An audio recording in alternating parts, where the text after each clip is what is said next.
Anak-anakku, ayo, jangan mager, jangan baper.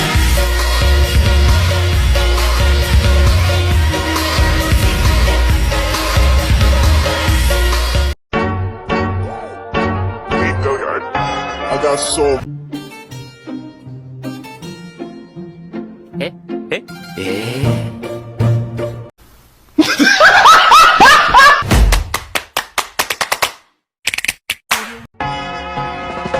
All singing low, all up a ball off of your chain swinging, clang clang, and it costs a lot. Bitch, I'm always at the guala, yeah, and you are not.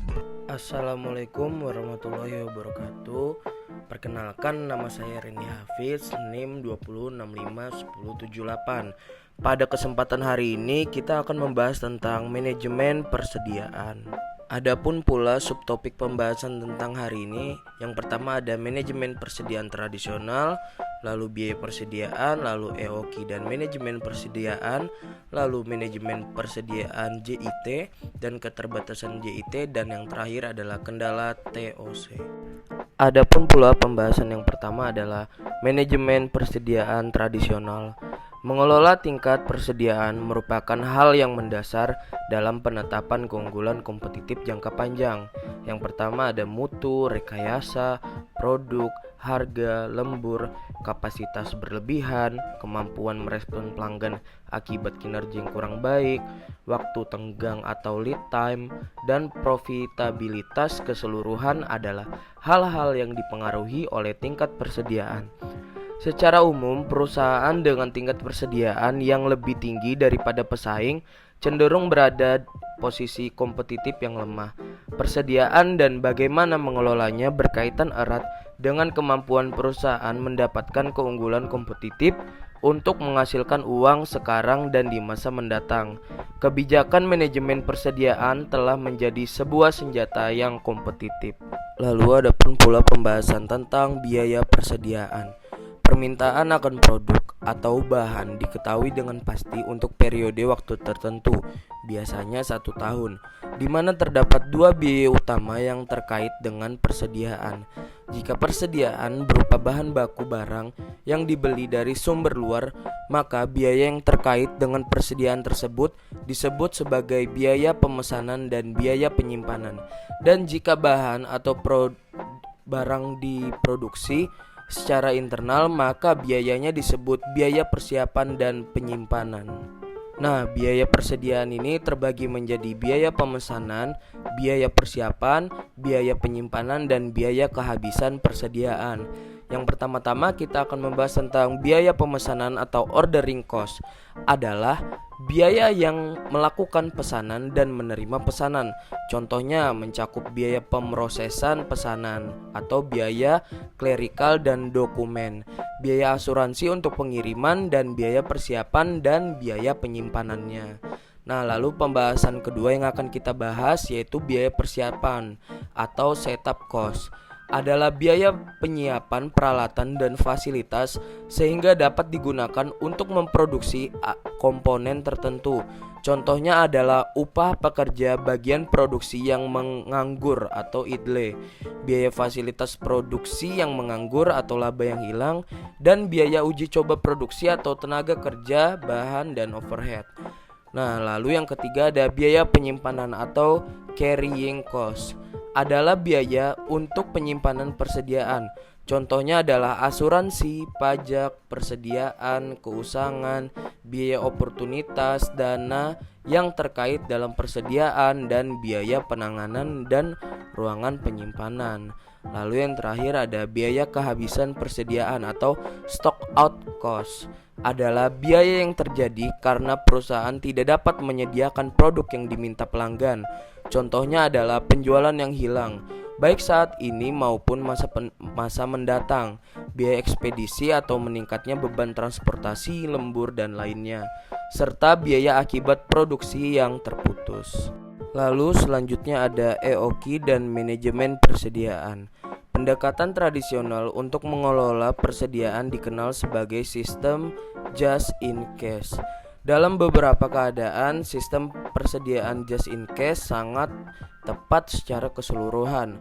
Contohnya, rumah sakit memerlukan persediaan peralatan medis, obat-obatan, dan perlengkapan penting lainnya sepanjang waktu untuk dapat menangani situasi darurat. Penggunaan pesanan ekonomis bersama dengan persediaan pengaman adalah sangat masuk akal dalam lingkungan yang seperti itu. Manajemen persediaan JIT atau Just in Time.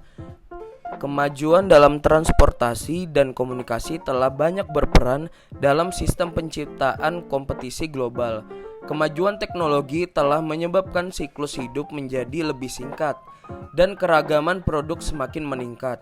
Perusahaan asing menawarkan produk yang bermutu lebih tinggi dan berharga lebih rendah dengan keunggulan khusus sehingga menciptakan tekanan berat pada perusahaan domestik yang memiliki batch besar dan biaya persiapan yang lebih tinggi untuk meningkatkan mutu dan keragaman produk sambil mencari simultan mengurangi total biaya.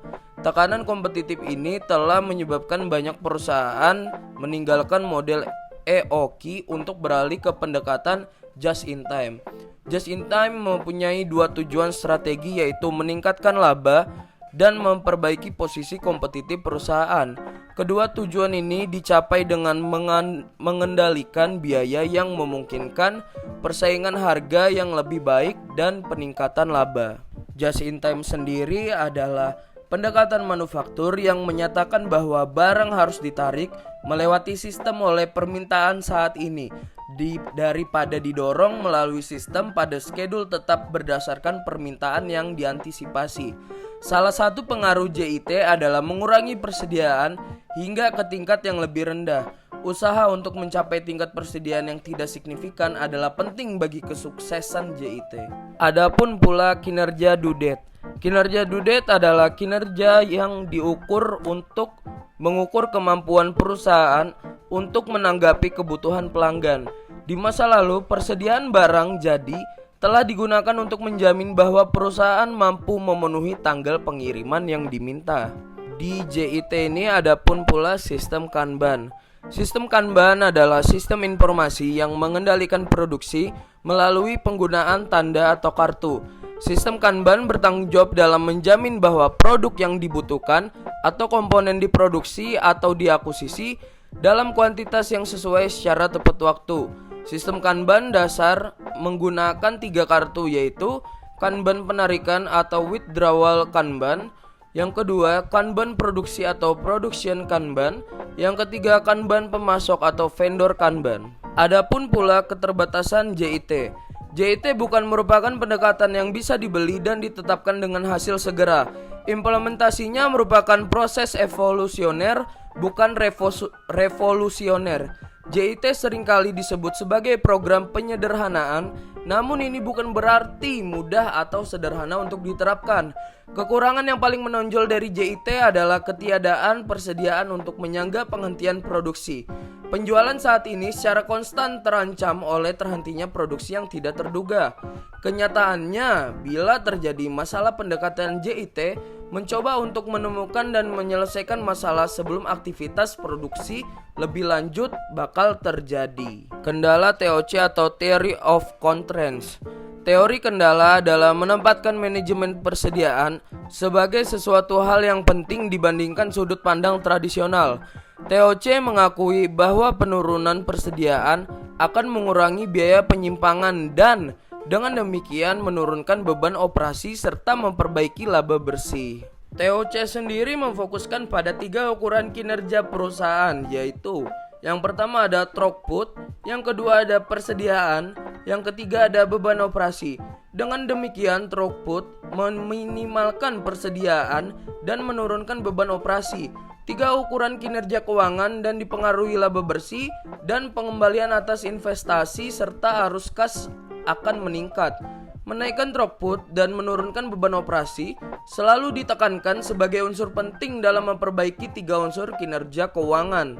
Adapun pula teori kendala menggunakan 5 langkah untuk mencapai tujuan memperbaiki kinerja perusahaan, yaitu yang pertama mengidentifikasi kendala-kendala perusahaan, yang kedua mengeksploitasi kendala-kendala yang meningkat, yang ketiga mensubordinasi apa saja yang lain dari keputusan yang dibuat pada langkah 2. Yang keempat, mengangkat kendala-kendala yang meningkat. Yang kelima, mengulangi proses. Berakhirlah sudah pembahasan tentang hari ini, yaitu manajemen persediaan. Kurang lebihnya saya Randy Hafiz memohon maaf jikanya ada kesalahan kata. Assalamualaikum warahmatullahi wabarakatuh.